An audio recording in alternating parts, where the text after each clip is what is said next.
पूरा लोकल। नमस्ते, welcome to పూరా లోకల్. మెట్రో రైల్ రెండో దశ మొదటి భాగంలో ప్రతిపాదించిన మార్గాలు 5 లోక్సభ స్థానాల పరిధిలో ఉన్నాయి. ఎంపీలకు అవగాహన కోసం ఏ లోక్సభ పరిధిలో ఎన్ని స్టేషన్లు వస్తాయి, ఎన్ని కిలోమీటర్ల మెట్రో రైల్ రాబోతుందనే వివరాలను హైదరాబాద్ ఎయిర్పోర్ట్ మెట్రో రైల్ సంస్థ రూపొందించింది. సోమవారం నుంచి పార్లమెంట్ సమావేశాలు ప్రారంభం కానున్న నేపథ్యంలో ఎంపీలకు ఇప్పటికే ఈ వివరాలను అందజేసింది. అనుమతులు ఇవ్వాలని విజ్ఞప్తి చేసింది. నగరంలో మెట్రో రైల్ రెండో దశ 2Aలో 5 కారిడార్లలో 54 స్టేషన్లతో 76.4 కిలోమీటర్ల మార్గాలను ప్రతిపాదించారు. డిపిఆర్లను గత ఏడాది నవంబర్లో కేంద్రానికి పంపించారు. కేంద్రం రాష్ట్ర సంయుక్త ప్రాజెక్టు చేపట్టాలని, అందుకు అనుమతి ఇవ్వాలని రాష్ట్ర ప్రభుత్వం కోరుతోంది. ఇప్పటికే పలుమార్లు ముఖ్యమంత్రి రేవంత్ రెడ్డి ప్రధాని మోదీని కేంద్ర మంత్రులను కలిసి త్వరితగతిన అనుమతులు ఇవ్వాలని విజ్ఞప్తులు చేశారు.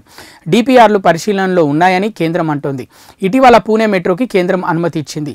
20 వరకు చిన్న నగరాలకు కేంద్రం మెట్రో మంజూరు చేసిందని, హైదరాబాద్ మెట్రోకి త్వరితగతిన అనుమతులు వచ్చేందుకు పార్టీలకు అతీతంగా అందరూ కలిసికట్టుగా కృషి చేయాలని, కేంద్రంపై ఒత్తిడి పెంచాలని రాష్ట్ర ప్రభుత్వం ఎంపీలను కోరింది.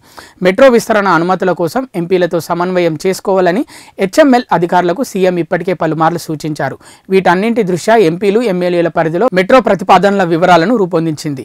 మెట్రో రైలు విస్తరణ ప్రతిపాదనలో చేవెళ్ల లోక్సభ స్థానం పరిధిలోనే అత్యధికంగా 39.9 కిలోమీటర్లు 30 స్టేషన్లు రాబోతున్నాయి. మల్కాజ్గిరి ఎంపీ పరిధిలో 11 స్టేషన్లు అంటే 12.28 కిలోమీటర్లు రాబోతున్నాయి. హైదరాబాద్ ఎంపీ స్థానంలో 13.32 కిలోమీటర్లు 11 స్టేషన్లు, మెదక్ పరిధిలో 8.16 కిలోమీటర్లు, భువనగిరి ఎంపీ పరిధిలో 3.6 కిలోమీటర్లు విస్తరణ ప్రతిపాదనలు ఉన్నాయి.